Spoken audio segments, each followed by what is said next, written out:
Welcome to my YouTube channel being a best teacher.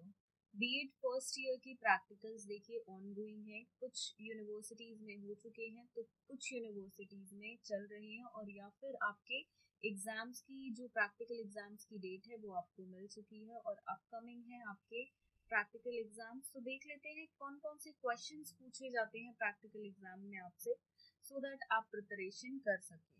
देखिए यहाँ पे सिलेबस आपका ऑलरेडी गिवन है, तो ये सिलेबस बेसिकली आपका जो प्रॉपरली सिलेबस फॉर्म्ड होता है जिसके अकॉर्डिंग आप फाइल बनाते हैं उसी में से क्वेश्चंस आपसे पूछे जाते हैं। आउट ऑफ दी सिलेबस कोई भी क्वेश्चन नहीं होता है। सो पहला यहाँ पे हम सब्जेक्ट डिस्कस करेंगे। जो पहली फाइल आपकी है वो है reading and reflecting on text. So यहाँ पे देखिए डिस्ट्रीब्यूशन ऑफ मार्क्स दिया हुआ है आपको। 50 मार्क्स का है आपका। डिस्ट्रीब्यूशन ऑफ 50 मार्क्स कैसे होते हैं?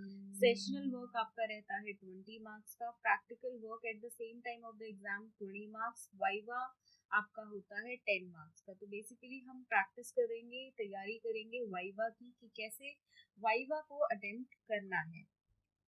सो यहाँ पे यूनिट 1 है।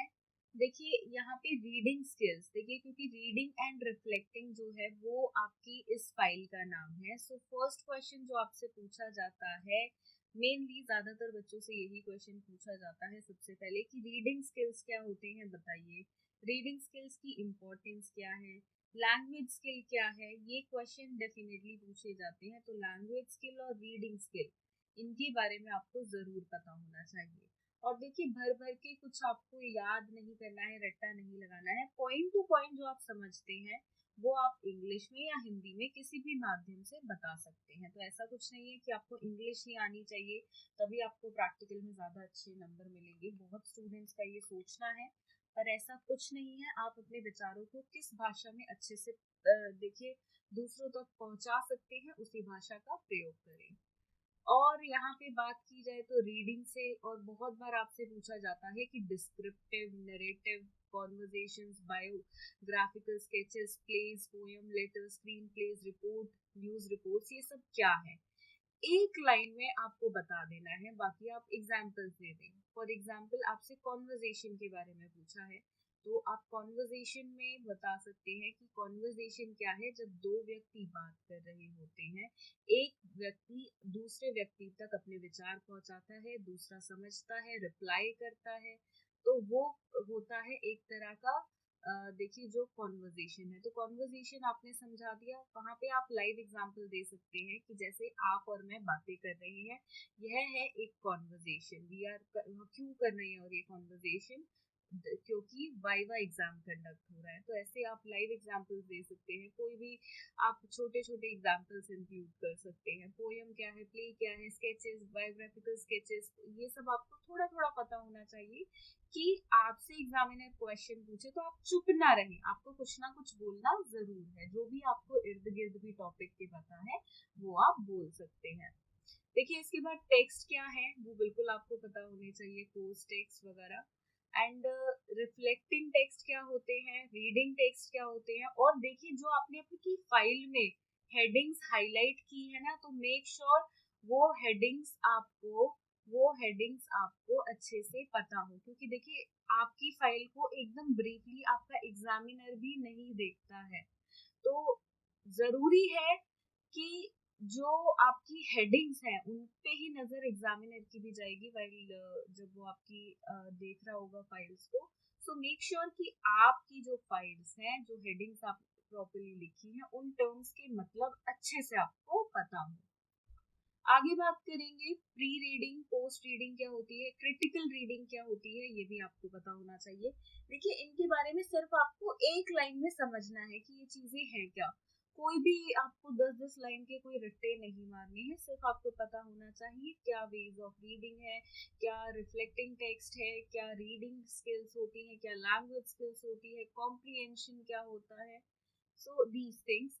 और देखिए अगर आपके पास कोई पर्टिकुलर लैंग्वेज है, कोई सब्जेक्ट है, जैसे कि फॉर एग्जांपल आपके पास है pedagogy of for example social science, तो आपसे कई बार एग्जामिनर ये भी पूछ लेते हैं कि आपके पास पेडागोजी में कौन सा सब्जेक्ट है, अपने मेन सब्जेक्ट्स बताइए। आप दोनों सब्जेक्ट्स बताते हैं, तो वो एक सिचुएशन आपके सामने रख देते हैं कि बताइए आप रीडिंग को कैसे अपने सब्जेक्ट में यूज करेंगे, आपके सब्जेक्ट में रीडिंग का क्या यूज है। और अगर एक बच्चे की रीडिंग आपको इम्प्रूव करनी है, ऑल्दो आप इंग्लिश के टीचर नहीं हैं, तो आप कैसे अपने सब्जेक्ट के माध्यम से सब्जेक्ट को कंप्लीट कराते हुए, सिलेबस को कंप्लीट कराते हुए रीडिंग पर भी ध्यान देंगे।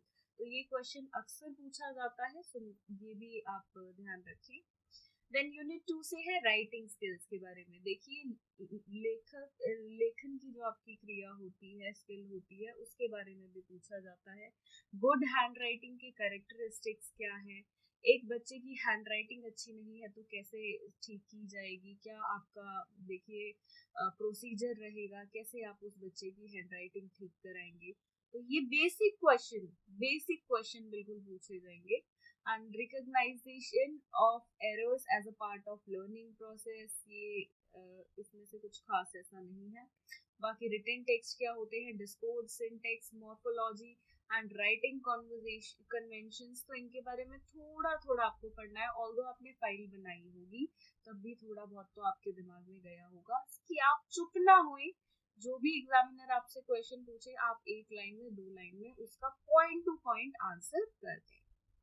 Next is writing and reflecting on text, अगला टॉपिक है यूनिट 2 से आपका। Then understanding the concept of reflective writing, ये मैंने आपको ऊपर भी बताया। रिफ्लेक्टिव राइटिंग क्या होती है वो आपको पता होनी चाहिए।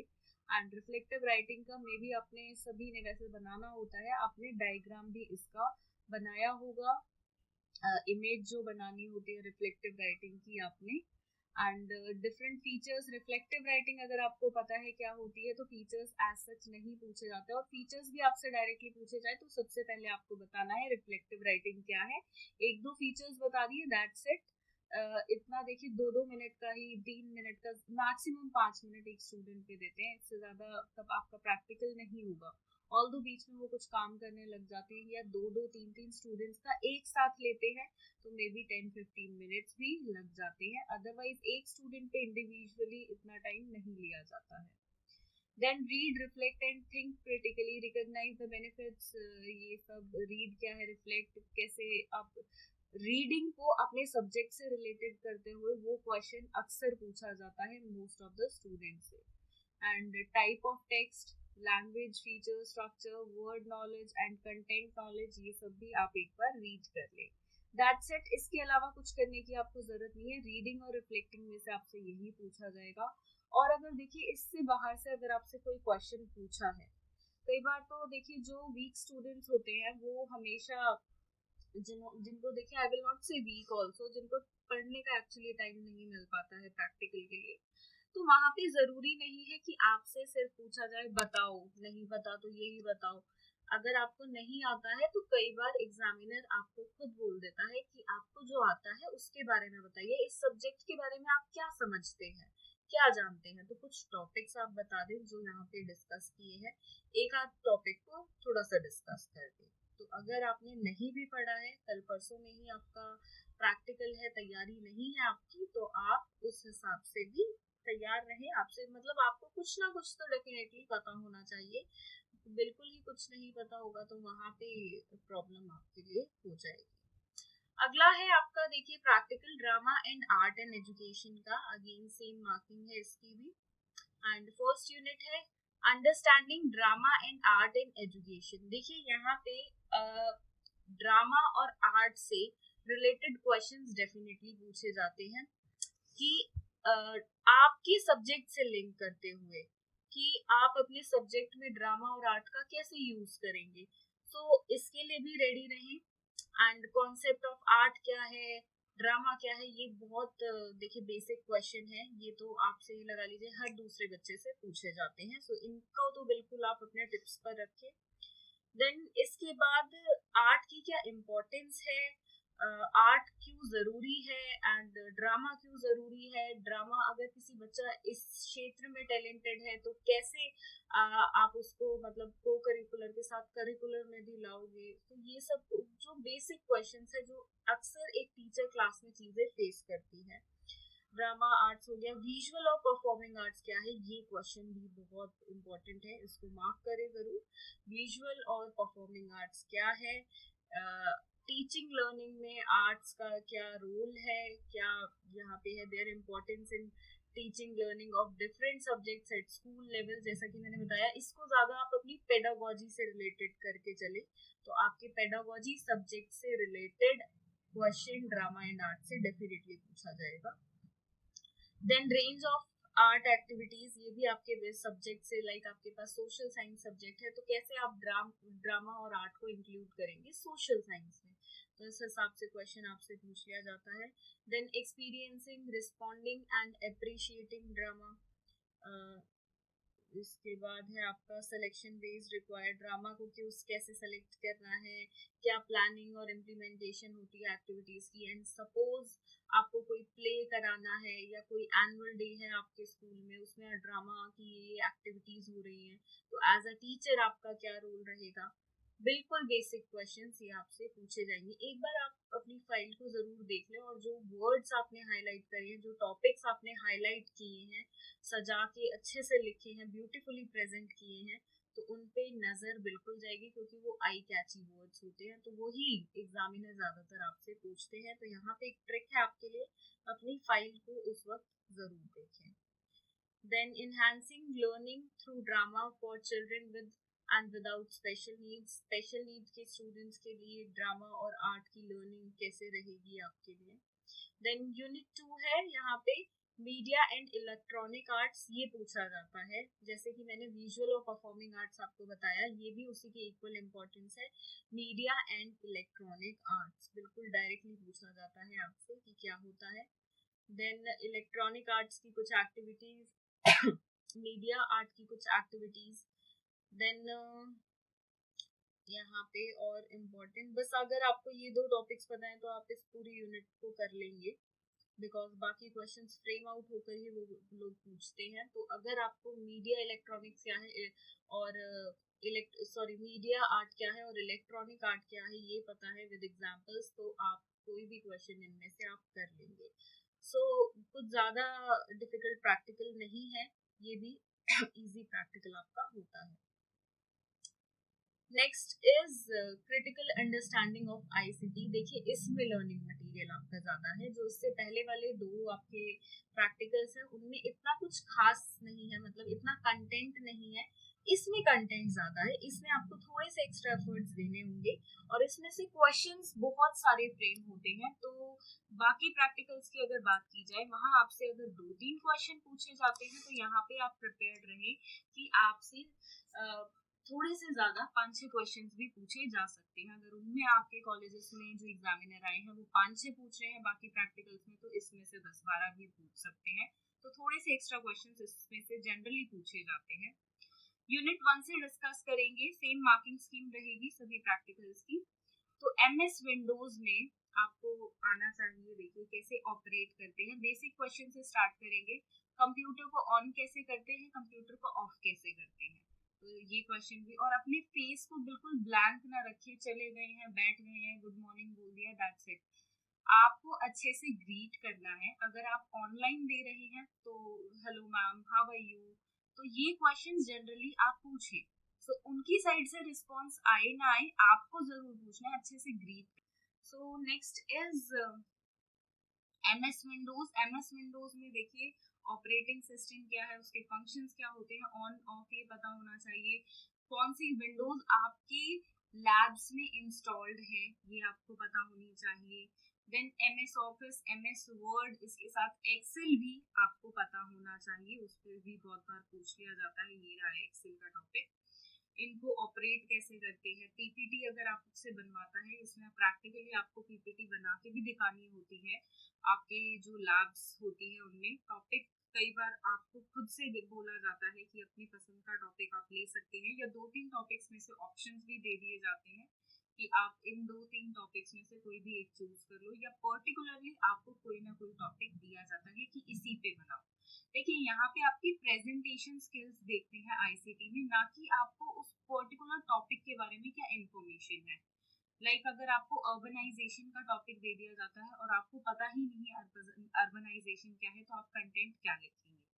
तो ऐसे में बहुत कॉलेजेस क्या करते हैं, MS वर्ड इस पे पावर पॉइंट प्रेजेंटेशन बनाओ, इंफॉर्मेशन एंड कम्युनिकेशन टेक्नोलॉजी पे बनाओ, इंटरनेट पे बनाओ, and use of computer in education, ऐसे टॉपिक्स पे बताओ। मतलब आपको आपके जो ये पर्टिकुलर सब्जेक्ट है इसी से रिलेटेड आपको PPT के टॉपिक्स मिल जाते हैं। नेक्स्ट पावर पॉइंट क्या होती है? पावर पॉइंट के देखिए बेसिक कंपोनेंट्स आपको बिल्कुल पता होनी चाहिए, साथ में MS वर्ड के और MS एक्सेल के भी। और प्रेजेंटेशन कैसे बनाते हैं पावर पॉइंट में, उसका स्टेप्स बिल्कुल आपको पता होने चाहिए, तो वो सब आप बता पाए। ये प्रैक्टिकली ज्यादा करके दिखाते हैं तो डीप में से इनमें से क्वेश्चन नहीं पूछते हैं इतने, बट बेसिक्स आपको बिल्कुल पता हो। नेक्स्ट है यूनिट 2 आपकी, इंटरनेट क्या है, कॉन्सेप्ट क्या है इंटरनेट का, डेफिनेशन, इंटरनेट की फुल फॉर्म। ऐसे ही देखिए और बेसिक है WW की, WWW होता है उसकी, HTML होता है आपका, उसकी फुल फॉर्म भी आपसे बहुत बार पूछी जाती है। तो काफी सारी ऐसी फुल फॉर्म्स हैं, तो बेसिकली आप गूगल भी करेंगे कि बेसिक फुल फॉर्म्स कौन सी हैं ICT से रिलेटेड, तो नंबर ऑफ लिस्ट आ जाएगी। जो मेन है वो आप थोड़ी बहुत कर लें, जो आपने फाइल में भी इंक्लूड की हो। देन ईमेल क्या है, इंटरनेट क्या है, कैसे यूज करते हैं, file exchange, discussion groups and live conferencing. ये लाइव कॉन्फ्रेंसिंग पे इस बार फोकस रहेगा बिकॉज ऑनलाइन एजुकेशन है, एंड मे बी आपसे इस सब्जेक्ट में इस बार आपसे पूछ लिया जाए कि आपने ऑनलाइन क्लासेस कैसे ली, गूगल मीट पे ली, जूम से ली, क्या उसका प्रोसीजर रहता था, तो ये सब भी आपसे इस बार पूछा जा सकता है बिकॉज ICT इस टाइम पे अपने पीक पे है। देन स्मार्ट क्लासरूम क्या है और स्मार्ट क्लासरूम को आप अपने सब्जेक्ट में कैसे यूज करेंगे, स्मार्ट क्लासरूम की क्या क्या इंपॉर्टेंस है, ऑर्गेनाइजेशन क्या है उसका। ये क्वेश्चन बहुत बेसिक है स्मार्ट क्लासरूम से। जब एग्जामिनर भी देखिए बहुत सारे स्टूडेंट्स का ले चुके होते हैं प्रैक्टिकल, तो वो भी बेसिक क्वेश्चंस पे ही आ जाते हैं एंड एक दो क्वेश्चन ही जनरली बच्चों से पूछते हैं। नेक्स्ट है आपका प्रैक्टिकल अंडरस्टैंडिंग द सेल्फ का। अंडरस्टैंडिंग द सेल्फ में भी आपके काफी सारे क्वेश्चंस फ्रेम होते हैं एज, बट ICT से थोड़ा सा इसका देखिए ICT आपका एक कॉमन सब्जेक्ट है, उसके बारे में फिर भी आपको पता होगा, लेकिन यहाँ पे आपको टर्म्स पढ़नी पड़ेंगी, समझनी पड़ेंगी और थोड़ा बहुत लर्न भी करना पड़ेगा। सेम मार्किंग स्कीम है। फर्स्ट यूनिट है आपकी नोइंग वंस ट्रू पोटेंशियल। यहाँ पे आपको देखिए कॉन्सेप्ट पढ़ना है सेल्फ का, सेल्फ आइडेंटिटी क्या है, सेल्फ एस्टीम क्या है, एंड इनर सेल्फ क्या होता है, सेल्फ डेवलपमेंट की स्ट्रैटेजीज। ये बिल्कुल क्लियर कट आपको पता होनी चाहिए, कोई सी भी आपसे 1 2 3 4 या सभी पूछ ली जाएंगी। देन पर्सनालिटी क्या होती है एंड अप्रोचेस क्या है पर्सनालिटी की। डिस्टिंक्टिव पर्सनालिटी डिटर्मिनेशन इतना इम्पोर्टेंट नहीं है, लेकिन पर्सनालिटी क्या है, पर्सनालिटी की अप्रोचेस क्या है, एंड साथ में डिटरमाइनिंग अ डिस्टिंक्टिव पर्सनालिटी भी एक बार रीड कर ले। देन सेल्फ एक्सप्रेशन क्या होता है, पर्सनल कंस्ट्रक्ट और सोशल कंस्ट्रक्ट क्या है, डिफरेंस क्या है दोनों में, एंड कम्युनिकेशन स्किल्स क्या होते हैं, सॉफ्ट स्किल्स क्या होते हैं, सेल्फ आइडेंटिटी क्या है। और एडल्ट चाइल्ड गैप्स पे इतना नहीं आता है, लेकिन सेल्फ आइडेंटिटी क्या है, सेल्फ एंड आइडेंटिटी का कॉन्सेप्ट वो भी आपसे पूछा जाता है। एक एक चीज यहाँ पे आपको पढ़नी पड़ेगी, कोई भी ऐसी नहीं है जिसको इग्नोर किया जा सके। देन यूनिट 2 है peace, progress and harmony. Locus of control क्या होता है, स्ट्रेस मैनेजमेंट क्या है, स्ट्रेस मैनेजमेंट की टेक्निक्स क्या है, कैसे अगर एक पर्सन को स्ट्रेस है तो आप कैसे गाइड करेंगे, आपकी स्टूडेंट्स को स्ट्रेस है तो आप कैसे उसको एज अ टीचर गाइड करेंगे। Social interaction, group influence, social bonds, group formation, cooperation and competition, ये सब क्या है, and group and social harmony. And yoga के बारे में देखिए काफी सारे क्वेश्चन पूछ लिए जाते हैं। कुछ योगा आसन आपको पता हो, सभी के बारे में पढ़ना नहीं है। जो सूर्य नमस्कार है, जो बेसिक आसन हैं जो आपने अपनी फाइल में इंक्लूड किए हैं बेसिकली, वो बिल्कुल आपको पता हो कि उसका आसन क्या होता है, उसका पोस्चर क्या होता है। देखिए यहाँ पे यूनिट 1 से थोड़े से ज्यादा क्वेश्चन पूछे जाते हैं जनरली स्टूडेंट से, मे बी आपसे यूनिट 2 से पूछ ले जाए, but most of the student से यूनिट 1 पे फोकस रहता है, जितना अब तक की ऑब्जर्वेशन है मेरी। तो यूनिट 2 से भी रहता है, एक दो क्वेश्चन आते हैं, तो यहाँ से ज्यादा आते हैं। सो मेक श्योर आप दोनों ही यूनिट करें और इसमें मटेरियल कंटेंट भी आपका ज्यादा है। तो ये था इस सब्जेक्ट से। एंड ऑलरेडी हमने अब डिस्कस कर ही लिया है चारों प्रैक्टिकल्स के बारे में। एंड अगर आपका प्रैक्टिकल हो चुका है तो कैसा रहा आपका प्रैक्टिकल, कमेंट बॉक्स में जरूर बताएं। क्या क्या क्वेश्चंस आपसे पूछे गए प्लीज वो भी मेंशन करें, ताकि बाकी जो स्टूडेंट्स हैं उनकी भी हेल्प हो जाए। एंड CRSU, MDU एंड बाकी यूनिवर्सिटीज की बात करें तो ऑन गोइंग है आपके प्रैक्टिकल्स या जल्द ही हैं। डेट्स आपको होपफुली मिल गई होंगी, क्योंकि सभी कॉलेजेस ने ऑलमोस्ट पर्सनली डेट दे दी है स्टूडेंट्स को, क्योंकि यूनिवर्सिटी की साइड से कभी भी प्रैक्टिकल की डेट्स नहीं आती हैं। एक टाइम पीरियड आ जाता है कि इस टाइम से इस टाइम पीरियड में आपको कंडक्ट करना है, लेकिन पर्टिकुलरली डेट डिसाइड होती है आपके कॉलेज से। एंड कैसा रहा आपका पर्टिकुलरली, अगर हो गया है प्रैक्टिकल तो बिल्कुल कमेंट बॉक्स में बताएं। Thank you for watching this video. अगर अब भी आपके मन में कोई डाउट हो related to your practicals, do let me know in the comment box. Thank you.